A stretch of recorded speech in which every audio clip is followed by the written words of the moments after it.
तो आज हम बात करेंगे कंपनी की कैश फ्लो स्ट्रक्चर के बारे में।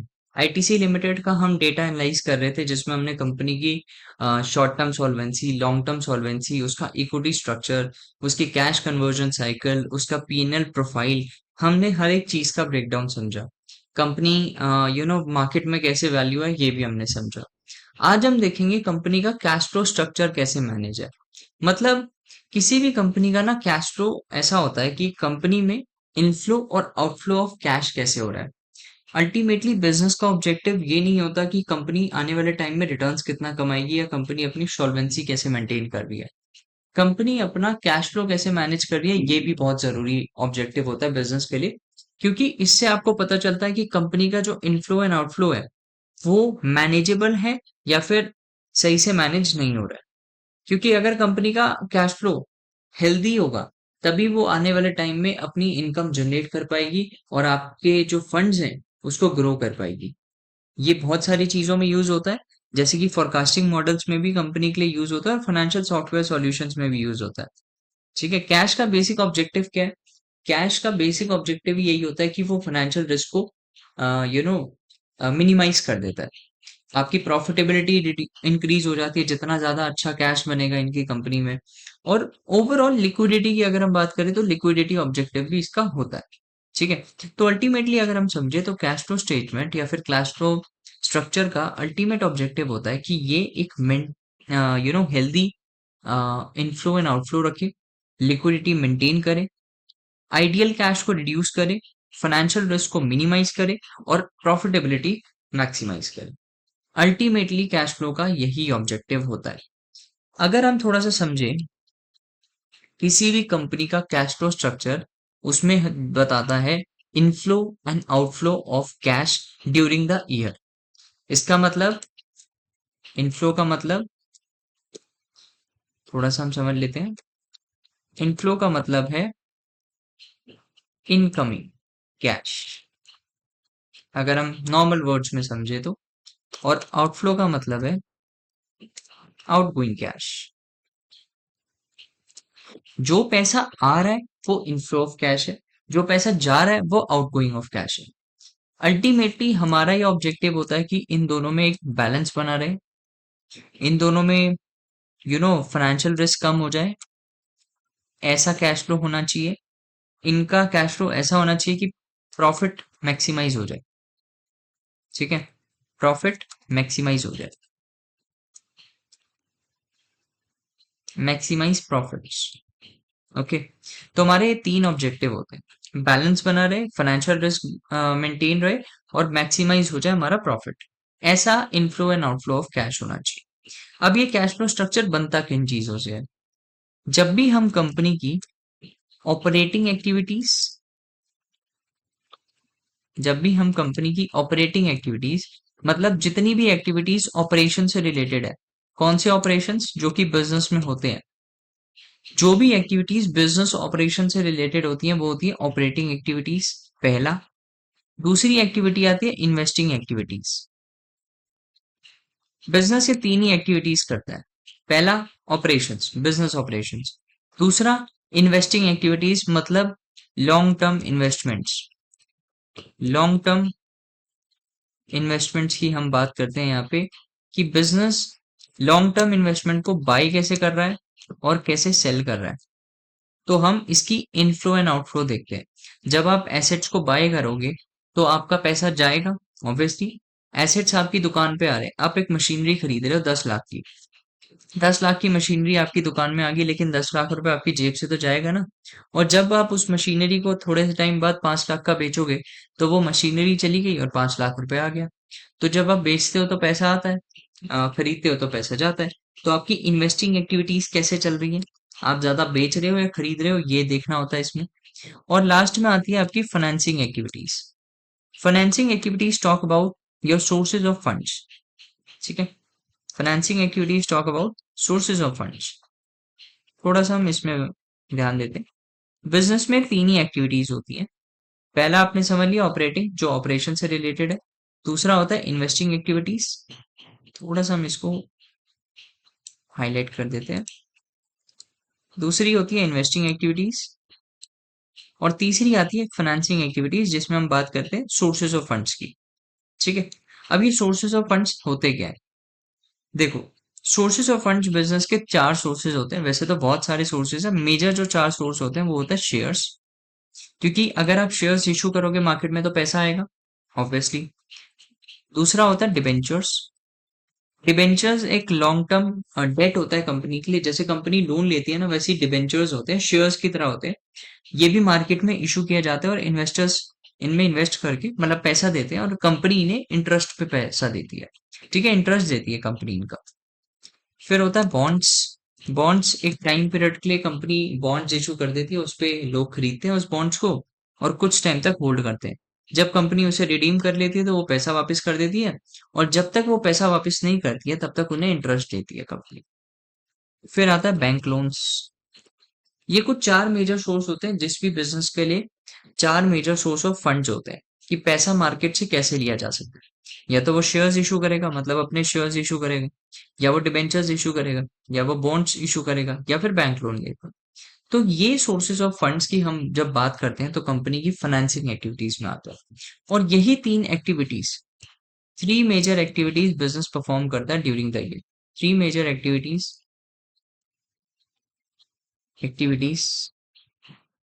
Sorry activities perform by company during the year. ये आपको बताता है कैश फ्लो स्ट्रक्चर। किसी भी बिजनेस का कैश फ्लो स्ट्रक्चर समझना हो तो ये तीन मेजर एक्टिविटीज को आपको ऑब्जर्व करनी पड़ेगी। अब इन तीन मेजर एक्टिविटीज के बारे में थोड़ा सा हम समझ लेते हैं। थोड़ा सा अगर हम इसकी थ्री मेजर एक्टिविटीज के बारे में समझ लेते हैं, तो किसी भी कंपनी के अंदर सबसे पहली चीज आती है आपकी ऑपरेटिंग एक्टिविटीज। हमने तीन एक्टिविटीज की बात करी थी, operating, investing, financing and net cash. Operating activities का अल्टीमेट ऑब्जेक्टिव होता है ऑपरेशन से कितना पैसा आ रहा है। कुछ बिजनेस का पॉजिटिव होता है, कुछ बिजनेस का नेगेटिव होता है।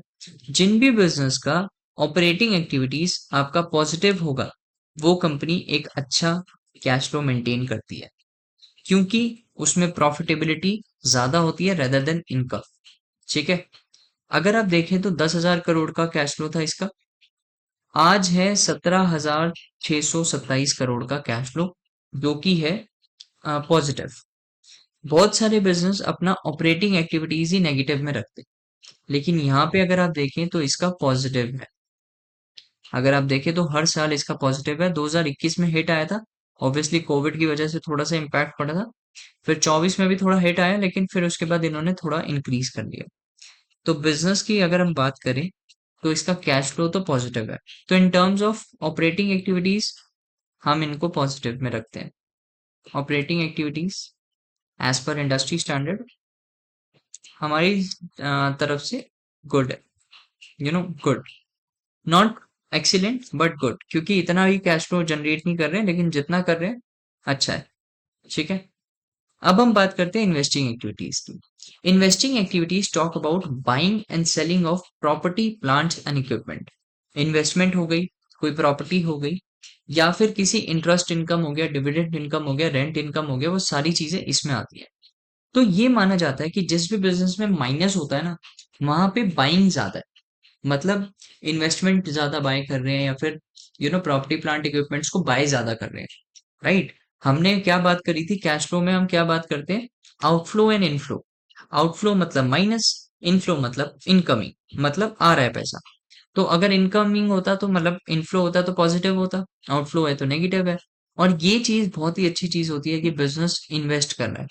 2021 में अपनी इन्वेस्टमेंट इसने सबसे ज्यादा बेची थी, लेकिन उसके बाद अगर आप देखेंगे मैक्सिमम ईयर्स में इसका नेगेटिव ही है, और हर साल ये खरीद रहा है। इस साल थोड़ा कम खरीदा, पिछले साल तो बेच ही दिया था। तो जिस भी बिजनेस में इन्वेस्टिंग एक्टिविटीज नेगेटिव होंगी, वो बहुत ही अच्छा बिजनेस है, क्योंकि वहां पे इन्वेस्टमेंट हो रही है।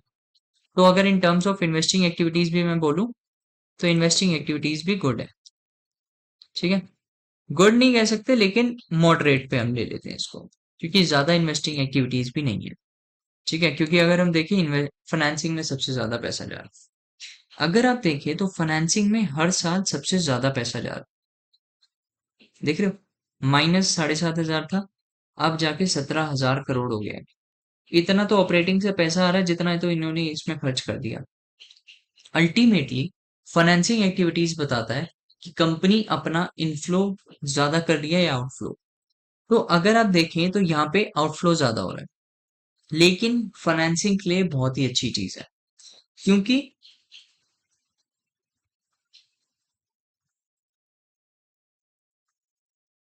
फाइनेंसिंग के लिए क्यों अच्छी चीज है ये?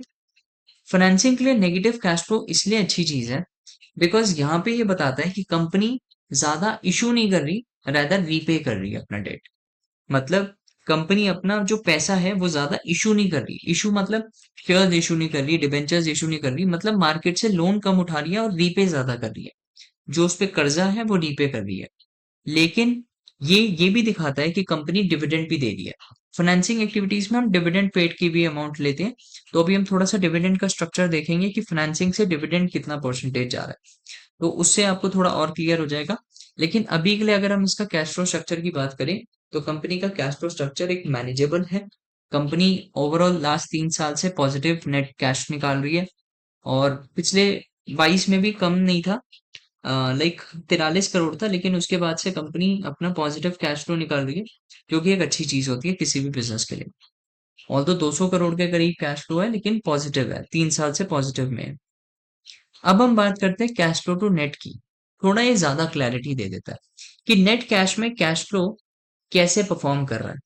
अगर आप देखें तो ओपी टू नेट का मतलब है operating activities, invest to net का मतलब है इन्वेस्टिंग एक्टिविटीज, और फाइनेंस टू नेट का मतलब है फाइनेंसिंग एक्टिविटीज। तो लास्ट के 3 साल से अगर आप देखें तो operating activities to net cash reduce होता जा रहा है। वैसे तो कंपनी का गुड है, मतलब ऑपरेटिंग एक्टिविटीज पॉजिटिव है तो अच्छी चीज है, लेकिन in terms of times company का ऑपरेटिंग एक्टिविटीज इतना अच्छा नहीं आ रहा। यहाँ पे आप देखेंगे तो -363 इसलिए आ रहा है क्योंकि कंपनी का नेट कैश फ्लो उस साल माइनस में आ गया था। ठीक है, अगर वो माइनस में नहीं आता तो कंपनी का नेट कैश फ्लो ठीक रहता। यहाँ पे कंपनी का 135 हुआ, 90 हुआ, 91, तो यहाँ पे थोड़ी सी कमी आ रही है। अगर हम बात करें फाइनेंसिंग एक्टिविटीज की तो ये भी कम हो रहा है। इन टर्म्स ऑफ टाइम्स की अगर हम बात करें, 93, 97, 88 हो गया है। अगर ये जैसे जैसे थोड़ा कम हो जाए ना, और operating activities in terms of times बढ़ जाए, तो आपका पॉजिटिव कैश फ्लो भी आ जाएगा, आपका नेट कैश भी पॉजिटिव में आ जाएगा।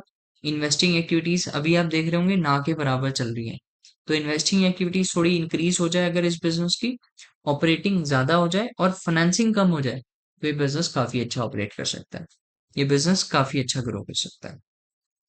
अब हम बात करते हैं थोड़ा फाइनेंसिंग कॉस्ट और इंटरेस्ट पेड की, कि बिजनेस के ऊपर फाइनेंसिंग कॉस्ट कितनी है और बिजनेस इंटरेस्ट कितना पे कर रहा है। ठीक है, although they both talk about interest payment, but इसके ऊपर financing cost in terms of PNL कितना था और कैश फ्लो में कितना इंटरेस्ट पे किया गया, हम इन दोनों को कंपैरिजन करते हैं। इससे हमारा अल्टीमेट ऑब्जेक्टिव ये होता है कि कंपनी ज्यादा से ज्यादा इंटरेस्ट पेमेंट करे, मतलब जितना उसका खर्चा है वो उसको पे करे।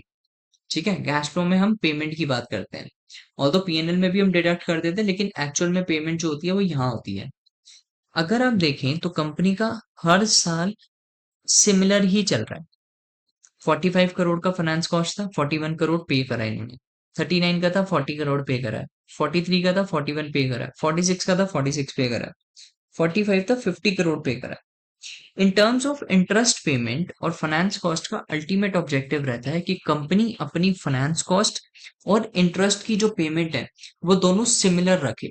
मतलब अगर जितना खर्चा है ना, एटलीस्ट 95% तो वो पे कर रही हो। इससे होता क्या है कि कंपनी के ऊपर फ्यूचर में इंटरेस्ट पेमेंट की ऑब्लिगेशंस खत्म हो जाती है। अगर आप देखेंगे तो इंटरेस्ट पेमेंट के टर्म्स में तो ये कंपनी ठीक चल रही है, मतलब खर्चे ज्यादा नहीं है। ठीक है, जितने हैं वो पे भी कर रही है, अगले साल पे ट्रांसफर नहीं कर रही। जैसे पिछले कई सालों में इन्होंने थोड़ा कम पे किया होगा, तो इस साल इन्होंने 45 की जगह 50 करोड़ पे करना पड़ गया। राइट, 45 करोड़ का फाइनेंस कॉस्ट था, लेकिन पे कितना करना पड़ गया, 50 करोड़। जस्ट बिकॉज कि पिछले साल में कोई, जैसे यहाँ पे देखो 43 था, 41 पे करा, 2 करोड़ कम करा। फिर उसके बाद 45 का खर्चा था, 41 पे करा। 55 का खर्चा था, 44। तो आने वाले टाइम में फ्यूचर टैक्स, फ्यूचर का इंटरेस्ट ऑब्लिगेशन आ जाता है बिजनेस पे। इसीलिए हमारा ये ऑब्जेक्टिव रहता है कि कंपनी ऑलमोस्ट अलाइन करे अपने इंटरेस्ट पेमेंट को। और यहाँ पे अगर आप देख पा रहे हो तो कंपनी का इंटरेस्ट पेमेंट ऑलमोस्ट अलाइन है। इतना चलता है, ज्यादा नहीं होना चाहिए। जैसे आप देख रहे होगे, फाइनेंस कॉस्ट 90 करोड़ था लेकिन पे सिर्फ इन्होंने 49 करा।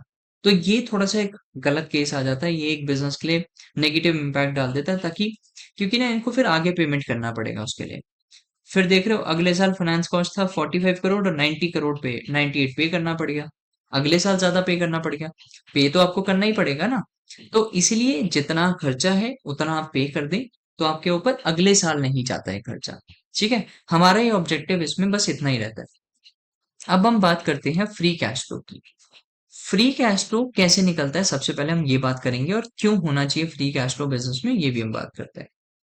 ठीक है,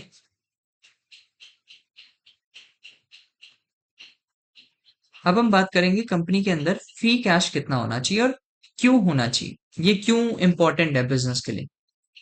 तो सबसे पहले हम बात कर लेते हैं फ्री कैश फ्लो के बारे में। ठीक है, सबसे पहले हम बात करेंगे कंपनी के फ्री कैश फ्लो के बारे में। फ्री कैश बिजनेस का वो कैश होता है जिसको वो कहीं भी यूज कर सकता है, anywhere. Cash use anywhere. Free cash flow business का वो कैश होता है जो बिजनेस कहीं भी यूज कर सकता है, चाहे वो डिविडेंड पे कर सकता है उससे। ठीक है, अगर बिजनेस के पास फ्री कैश होगा तो वो डिविडेंड पे कर सकता है, वो अपनी डेट की रीपेमेंट कर सकता है। ठीक है, और कंपनी में इंटरेस्ट पेमेंट कर सकता है। ये मेजर कुछ खर्चे होते हैं जो बिजनेस अपने फ्री कैश से कुछ भी कर सकता है। इवन वो इन फ्री कैश को यूज कर सकता है फॉर फ्यूचर, फ्यूचर इनफ्लो के लिए। राइट, तो free cash basically ultimate business का वो सोर्स है जो बिजनेस कहीं भी यूज कर सकता है, चाहे उसको डिविडेंड पेमेंट करना हो, चाहे वो डेट रीपेमेंट करना हो, चाहे वो इंटरेस्ट पेमेंट करना हो, चाहे उसको फ्यूचर इनफ्लो के लिए यूज करना हो, वो कहीं भी कर सकता है। फ्री कैश पॉजिटिव होना इसलिए जरूरी है ताकि बिजनेस अपने फ्यूचर इनफ्लो के लिए यूज कर सके, और इसका अल्टीमेट ऑब्जेक्टिव होता है कि पॉजिटिव फ्री कैश होना चाहिए। अल्टीमेटली किसी भी बिजनेस में फ्री कैश का मतलब है पॉजिटिव। पॉजिटिव है तभी वो फ्री कैश है। ठीक है, अब ये निकलता कैसे, इसका फॉर्मूला क्या है। राइट, इसका फॉर्मूला क्या है, जब आप ऑपरेटिंग एक्टिविटीज का अमाउंट डालते हैं ना, अभी हमने जस्ट बात करी ना वो 3 एक्टिविटीज, उसमें सिर्फ आपको ऑपरेटिंग एक्टिविटीज लेना है। ऑपरेटिंग एक्टिविटीज में आपको माइनस करना होता है नेट कैपेक्स। अब ये नेट कैपेक्स क्या होता है, जब भी आप ऑपरेटिंग एक्टिविटीज में से नेट कैपेक्स माइनस करते हैं तो आपको मिलता है फ्री कैश फ्लो। लेकिन ये नेट कैपेक्स क्या होता है, नेट कैपेक्स इन्वेस्टिंग एक्टिविटीज से मिलता है आपको। जब आप कोई भी प्रॉपर्टी प्लांट इक्विपमेंट को, जब आप किसी भी प्रॉपर्टी प्लांट इक्विपमेंट को परचेज करते हैं, उसमें से आप माइनस करते हैं sale of property plant equipment. जब आप किसी भी परचेज करते हैं प्रॉपर्टी प्लांट इक्विपमेंट को और उसमें से आप सेल करते हैं प्रॉपर्टी प्लांट इक्विपमेंट को, तो आपको मिलता है नेट कैपेक्स। और जब आप उस नेट कैपेक्स को ऑपरेटिंग एक्टिविटीज से माइनस कर देते हैं तो आपको मिलता है फ्री कैश फ्लो। ये फ्री कैश फ्लो आप कहाँ यूज कर सकते हो, डिविडेंड पेमेंट में, डेट रीपेमेंट में, इंटरेस्ट पेमेंट में और फ्यूचर इनफ्लो के लिए। और पॉजिटिव किसी भी बिजनेस का होना फ्री कैश फ्लो अल्टीमेटली आपको कंपनी की फाइनेंशियल हेल्थ बताता है। कंपनी की फाइनेंशियल हेल्थ बताता है कि क्या कंपनी ग्रोथ कंपनी है या फिर डिक्लाइन कंपनी, क्या कंपनी ग्रोथ कंपनी है या फिर डिक्लाइन कंपनी। अगर आप देखें ग्राफ के अंदर, तो हर साल कंपनी का फ्री कैश फ्लो पॉजिटिव है और हर साल ये इंक्रीज ही हो रहा है। बीच में कुछ टाइम ऐसा आता है कि वो डिक्रीज हो रहा है, लेकिन ऐसा डिक्लाइन नहीं आया है। 8,000 करोड़ से सीधा 16,000 करोड़, मतलब पिछले 9 साल में कंपनी ने अपना फ्री कैश फ्लो डबल कर लिया। और अगर हम उसकी इंटरेस्ट पेमेंट देखें, फ्री कैश फ्लो में हम कंपेयर करते हैं कि कंपनी को इंटरेस्ट पेमेंट करना है, तो उसका इंटरेस्ट पेमेंट का खर्चा बिल्कुल उसका ना के बराबर है। 25 करोड़ से अब जाके 50 करोड़ हुआ है। 50 करोड़ डबल हो गया इंटरेस्ट पेमेंट, लेकिन इनका फ्री कैश भी डबल हो गया है। फ्री कैश तो इतना डबल हो गया है कि इंटरेस्ट पेमेंट का खर्चा ये बड़े आराम से कर सकते हैं। ठीक है, तो हमारा ultimate objective free cash flow का यही होता है कि बिजनेस के पास हर साल एक तो कैश बचे, पॉजिटिव बचे, और वो अपनी इंटरेस्ट पेमेंट आराम से कर सके। अगर आप आईटीसी की बात करेंगे तो मैं कहता हूँ फ्री कैश फ्लो वाइज ये बहुत अच्छे चल रहे हैं। तो अगर हम बात करें in terms of ITC, ITC good free cash flow to manage debt repayment, debt interest payment. ITC have good cash flow to manage debt interest payment. Okay. Now let's talk about dividend paid. Dividend paid क्या होता है? Dividend paid का मतलब होता है कि जब हर साल कंपनी प्रॉफिट्स करती है ना, तो उसमें से वो कुछ परसेंटेज डिविडेंड दे देती है। और किसी भी कंपनी का डिविडेंड देना उसकी रेपुटेशन बताता है।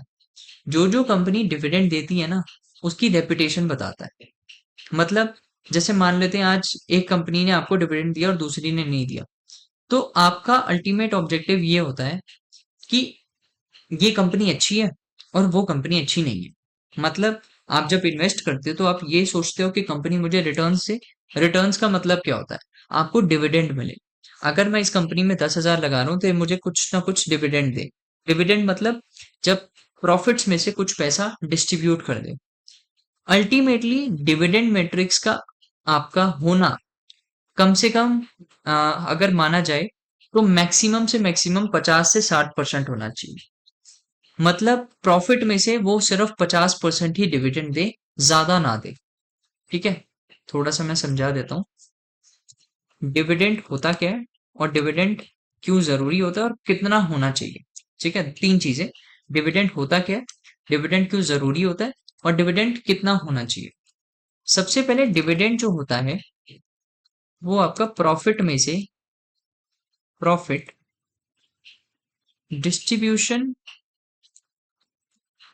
Of amount out of profit, distribution of amount out of profit is known as dividend. अब डिविडेंड क्यों जरूरी होता है, it build company's reputation, it builds company's reputation. And ये कितना होना चाहिए, एटलीस्ट अगर हम बात करें, एटलीस्ट भी नहीं, हम लोग बात करें एटमोस्ट 40 से 50% आउट ऑफ प्रॉफिट्स। अब वाई, क्यों कंपनी के पास, कंपनी जो है वो डिविडेंड सिर्फ आपको 40 से 50% ही दे, ज्यादा क्यों ना दे। क्यों कंपनी 40 से 50% ही डिविडेंड दे, थोड़ा सा हम समझते हैं। हमने एक टॉपिक के बारे में बात करी थी, रिटेन्ड अर्निंग्स। रिटेन अर्निंग्स क्या होती हैं, जब प्रॉफिट होता है बिजनेस का तो उसमें से कंपनी कुछ पैसा अपना रिटेन अर्निंग्स में रखती है एंड कुछ पैसा वो डिविडेंड पे कर देती है। ठीक है, तो अगर कंपनी डिविडेंड ज्यादा पे करेगी और रिटेन अर्निंग्स कम करेगी तो अल्टीमेटली फ्यूचर के इन्वेस्टमेंट प्रोजेक्ट्स में वो पैसा डाल ही नहीं पाएगी, उसको लोन लेना पड़ेगा, लोन लेके फिर इंटरेस्ट पेमेंट करेगा, तो अल्टीमेटली आप ही पे इम्पैक्ट आता है, वो आप ही की अर्निंग्स पे इम्पैक्ट आएगा, आपके ईपीएस पे इम्पैक्ट आएगा। इसलिए कंपनी आज डिविडेंड थोड़ा कम पे करेगी तो चल जाएगा, लेकिन फ्यूचर के इन्वेस्टमेंट्स के लिए अगर इसके पास पैसा नहीं होगा तो कंपनी ना ग्रो करेगी ना आपकी अर्निंग पर शेयर इंक्रीज होगा। इसलिए हम ये मान के चलते हैं कि 50% जो है बिजनेस का डिविडेंड पेमेंट होना चाहिए, पेमेंट होना चाहिए, और 50% ही कंपनी का रिटेन अर्निंग्स होना चाहिए। बल्कि मैं तो कहूंगा रिटेन अर्निंग्स ज्यादा होना चाहिए। अगर आप देखेंगे in terms of retain earnings और प्रॉफिट डिस्ट्रीब्यूशन, तो डिविडेंड 66% ये कंपनी करती थी। डिविडेंड पे आउट रेशियो से ये पता चलता है कि नेट इनकम का कितना इन्होंने दिया, नेट प्रॉफिट में से कितना डिवाइड करा। तो 66% आउट ऑफ नेट प्रॉफिट इन्होंने डिविडेंड दिया, फिर 51% पे आए, 50% पे आए, 2020 तक रिड्यूस हो गया, लेकिन 2021 में इन्होंने 141% दे दिया। उसके बाद 88, 79 एंड दिस ईयर 50। इस साल हम मान के चलते हैं कि कंपनी ने अपना डिविडेंड पे आउट रेशियो बहुत अच्छा रखा है, लेकिन हर साल इतना डिविडेंड दे देना किसी भी बिजनेस के लिए अच्छी चीज नहीं है। ये आपको ये बताता है कि कंपनी अपना पैसा कितना रिटेन कर ले। ऑल्दो जब हमने इसकी रिटेन अर्निंग्स देखी तो करीब करीब 50% थी इस साल, जस्ट बिकॉज कि 50% इन्होंने डिविडेंड दिया है। तो इस साल कंपनी ने अपना डिविडेंड पे आउट रेशियो काफी अच्छा रखा है। लेकिन अगर हम प्रीवियस ईयर्स की बात करें तो आउट ऑफ प्रॉफिट इन्होंने मैक्सिमम पैसा डिस्ट्रीब्यूट किया हुआ है। 95% ऑफ नेट इनकम इन्होंने डिविडेंड में दे दिया। 80%, 88%, जो कि बहुत ही गलत चीज है किसी भी बिजनेस के लिए। बिकॉज यहाँ पे ये बताता है कि बिजनेस अपना पैसा डिविडेंड में दे रहा है और फ्यूचर के इन्वेस्टमेंट प्रोजेक्ट्स के बारे में नहीं सोच रहा है। हर साल इतना होना मैनेजेबल था। ये साल हम कहेंगे कंपनी ने 2021 में बहुत ज्यादा दे दिया। फिर उसके बाद 22 23 कंपनी थोड़ा मैनेज कर रही है। और इस साल इन्होंने बहुत अच्छा परफॉर्म किया है इन टर्म्स ऑफ डिविडेंड पे आउट रेशियो। तो अभी तक अगर हम बात करें तो डिविडेंड मैट्रिक्स में थोड़ा सा प्रॉब्लम है। ठीक है। अगर हम इसकी डिविडेंड मैट्रिक्स की बात करें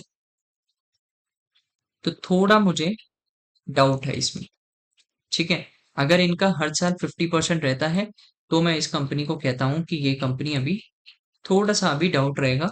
मॉडरेट केस में रख सकते हैं क्योंकि इस साल ही जाके इन्होंने 50% ऑफ प्रॉफिट दिया है। पिछले साल तक ये 80% पे थे, 90% पे थे, जो कि थोड़ा सा एक कंसर्निंग पॉइंट आ जाता है। ठीक है। सिर्फ इसी साल कंपनी ने 50% प्रॉफिट दिया है, उससे पहले ये लोग मैक्सिमम पैसा प्रॉफिट्स में दे रहे थे पिछले लास्ट कई सालों से अगर आप देखेंगे तो। ऑल्दो ग्राफ रिड्यूस हो रहा है लेकिन प्रीवियस ईयर भी 95% दे दिया था। तो एक कंसर्निंग पॉइंट अभी भी बना रहेगा। ठीक है। ग्राफ रिड्यूस हो रहा है 2021 से 25 तक रिड्यूस कर दिया इन्होंने। लेकिन स्टिल एक कंसर्निंग पॉइंट अभी भी बना रहेगा। ये एक पॉइंट होता है जहां पे आपको गौर करना चाहिए। बाकी सारी मेट्रिक्स अभी तक ठीक रही थी। डिविडेंड पेड पे आपको थोड़ा सा फोकस करना चाहिए। ठीक है। ऑल्दो ये अच्छी चीज है, मैं नहीं कह रहा dividend paid is not a good thing. Dividend paid तो कंपनी की रेपुटेशन इंक्रीज करता है। लेकिन कंपनी का डिविडेंड पेड मैनेजेबल हो तो ज्यादा अच्छा है। 50% इज ओके। 50 से ज्यादा हो जाता है ना, 60 70, तो कंपनी के फ्यूचर इन्वेस्टमेंट प्रोजेक्ट्स में थोड़ा सा कंसर्निंग आ जाता है। अब हम बात करते हैं कंपनी के नेट कैपेक्स के बारे में। अब ये नेट कैपेक्स क्या होता है? नेट कैपेक्स अभी हमने जस्ट बात करी कि फ्री कैश फ्लो निकालने के लिए आपको ऑपरेटिंग में से नेट कैपेक्स माइनस करना होता है, जिसमें आप purchase of PPE minus cell of PPE करते हो। मतलब purchase of property plant equipments minus cell of property plant equipment, तो आपको मिलता है नेट कैपेक्स। अगर आप देखेंगे तो 2025 का अगर हम ग्राफ देखें तो ये रहा 2000 करोड़ का इन्वेस्टमेंट था इनका। अगर हम पिछले 9 साल की इन्वेस्टमेंट देखें तो पिछले 9 साल के इन्वेस्टमेंट में सबसे कम इन्वेस्टमेंट इन्होंने इस साल करी है। मतलब नेट कैपेक्स में 2000 करोड़ ही डाला है। उससे पहले 14% था, उससे पहले 11%। हर साल डिक्लाइन पे जा रहे हैं लोग। 13 से 10 आए, 8 आए, 8%, 11%, 14%, फिर 25 में कम। तो नेट कैपेक्स वाइज भी थोड़ा सा अभी कंसर्निंग है। बिजनेस को ज्यादा फोकस करना चाहिए थोड़ा नेट कैपेक्स पे, मतलब इन्वेस्ट थोड़ा ज्यादा करना चाहिए। हर साल इनका प्रॉपर्टी प्लांट इक्विपमेंट में कम हो रहा है। हो सकता है कि कंपनी सेल आउट ज्यादा कर रही है और नेट कैपेक्स को मैनेज कर नहीं पा रही हो। तो कंपनी को अपने नेट कैपेक्स पे भी फोकस करना चाहिए। जितना ज्यादा होगा ना बिजनेस का उतना नेट कैपेक्स। देखिए, अल्टीमेटली आपकी जितनी ज्यादा लॉन्ग टर्म इन्वेस्टमेंट्स होंगी ना, उतना ही ज्यादा आपको रिटर्न्स मिलेंगे। तो नेट कैपेक्स जितना ज्यादा होगा हर साल उतना अच्छा होता है। ठीक है। एटलीस्ट बिजनेस को 15% नेट कैपेक्स में होना चाहिए, यहाँ तो सिर्फ 8% 9% पे चल रहा है। 15-20% नेट कैपेक्स होता तो थोड़ा सा हम अच्छी कंडीशन मान सकते हैं। तो in terms of net capex जो कि होता है purchase of PP minus cell of PP, वो अभी थोड़ा मॉडरेट पे है। मॉडरेट भी क्या, मैं तो कहूंगा डिक्लाइन फेज पे है। डिक्लाइन फेज चल रहा है। तो ये भी एक कंसर्निंग पॉइंट आपका बन जाता है। ठीक है। अब हम बात करेंगे कंपनी के आने वाले और चीजों पे। अब हम कंपेयर कर रहे हैं कंपनी की रिटेन अर्निंग्स और कंपनी के डिविडेंड को। अभी हम कह रहे थे कि कंपनी डिविडेंड ज्यादा पे कर रही है। लेकिन अगर आप थोड़ा सा कंपेयर करें कंपनी की रिटेन अर्निंग्स कैसी है रही है और डिविडेंड पेड कैसा रहा है, तो यहाँ पे अगर आप देखें तो कंपनी की रिटेन अर्निंग्स डबल चल रही है इन टर्म्स ऑफ डिविडेंड पेमेंट, जो कि एक बहुत ही अच्छा केस है। ऑल्दो कंपनी का जो डिविडेंड पे आउट रेशियो है वो परसेंटेज टर्म्स में ज्यादा है, तो मॉडरेट केस अभी भी हम मान के चलेंगे। मतलब कंपनी अभी मॉडरेट फेज में चल रही है इन टर्म्स ऑफ डिविडेंड पे। लेकिन in terms of retain earnings को जब हम कंपेयर करते हैं डिविडेंड पेमेंट से, तो कंपनी इसका ट्वाइस चल रही है। मतलब ये 18,000 करोड़ है तो ये 36,000 करोड़ है। ट्वाइस चल रही है, लेकिन retain earnings in terms of profit distribution, in terms of net profit, वो कंसर्निंग पॉइंट अभी भी बना रहेगा। ऑल्दो ये डबल चल रहा है, लेकिन फिर भी डिविडेंड पे आउट रेशो 50% से ज्यादा नहीं होना चाहिए। कंपनी की स्टेबिलिटी मेंटेन नहीं हो पाती फिर आने वाले टाइम में, फ्यूचर इन्वेस्टमेंट्स नहीं है उनकी। हर साल कंपनी ने रिटेन अर्निंग्स अच्छा खासा बना के रखा है, तो company in terms of retain earnings तो अच्छी है। फ्यूचर में प्रॉफिट डिस्ट्रीब्यूशन थोड़ा कम रहे, मतलब मैनेजेबल रहे, तो ज्यादा अच्छा रहेगा, ठीक है। But retain earnings versus dividend paid, retain earnings ज्यादा है, तो बिजनेस रिटेन अर्निंग्स वाइज तो अच्छी चल रही है। अब हमारा लास्ट टॉपिक आता है शेयर होल्डिंग पैटर्न। अब ये शेयर होल्डिंग पैटर्न है क्या? शेयर होल्डिंग पैटर्न आपको बताता है कि कंपनी के इन्वेस्टर्स के पास कितना कितना स्टेक्स है, कंपनी के प्रमोटर्स के पास कितना है। और ये जो अदर्स हैं, ये अदर्स हैं foreign institutions, domestic institutions, government institutions, या फिर हम बात करें रिटेल इन्वेस्टर्स। अगर आप देखें तो 2017 से लेके 22 तक कंपनी के पास सिर्फ 11% था, 12% स्टेक था। लेकिन इस साल इनके पास 43% आया, देन 40% एंड दिस ईयर 39%, जो कि बिजनेस के प्रमोटर्स के लिए थोड़ा सा कंसर्निंग रहेगा। बिजनेस में प्रमोटर्स का स्टेक 45% अबव होना ही अच्छी चीज होती है। यहाँ पे कंपनी के डाइल्यूशन बहुत ज्यादा था, कंपनी के प्रमोटर्स के पास बहुत ज्यादा डाइल्यूट पैसा था। और उसके बाद 23 में इन्होंने हिट मारा, 43% स्टेक्स अपने उठाए, but still they are declining. तो अभी शेयर होल्डिंग पैटर्न भी मेरे लिए थोड़ा सा कंसर्निंग रहेगा। जब तक इनका शेयर होल्डिंग पैटर्न 45% के अराउंड नहीं आ जाता, या 40% भी नहीं आ जाता, तब तक हम थोड़ा सा कंपनी पे वॉच रखेंगे। तो share holding pattern is also concerning, ठीक है। बिकॉज एटलीस्ट, ठीक है, इसको ब्रैकेट में रख देते हैं, एटलीस्ट 40 से 45% स्टेक्स होना प्रमोटर के, वो हम एक अच्छा मान, ठीक है। एटलीस्ट 40 से 45% स्टेक्स होना ही कंपनी के इन्वेस्टर्स के पास अच्छी चीज होती है। तो ये भी आपका एक कंसर्निंग पॉइंट रहेगा। तो हमने 3 पॉइंट मार्क करे। कंपनी की डिविडेंड मैट्रिक्स पे भी डाउट रहेगा, क्योंकि कंपनी 50% से ज्यादा कर रही है।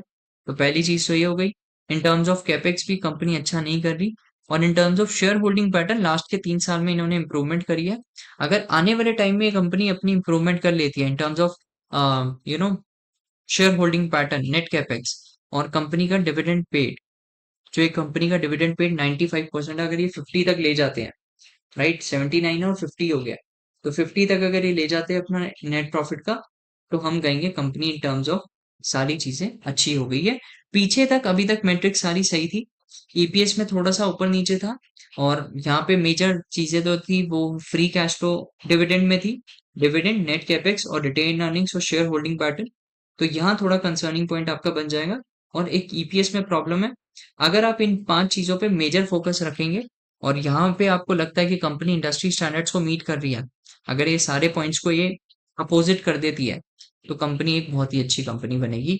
कंपनी वैसे तो बहुत ही अच्छी कंपनी है, इसके बिजनेस सेगमेंट्स बहुत अच्छे हैं, लेकिन अगर आप थोड़ा सा इन चीजों पे फोकस करें, तो आपके इन्वेस्टमेंट डिसीजंस काफी अच्छे बन जाएंगे, और इस कंपनी को आप इन्वेस्टेबल समझ सकते हैं। बाकी आप बताइए कि आईटीसी में आपको इंटरेस्टेड है या नहीं है, और मुझे एक कमेंट सेक्शन में ये भी बताइएगा कि किसी भी कंपनी का डिविडेंड मैट्रिक्स कितना परसेंटेज होना चाहिए कि हम उस कंपनी को एक ग्रोथ कंपनी समझें। Thank you.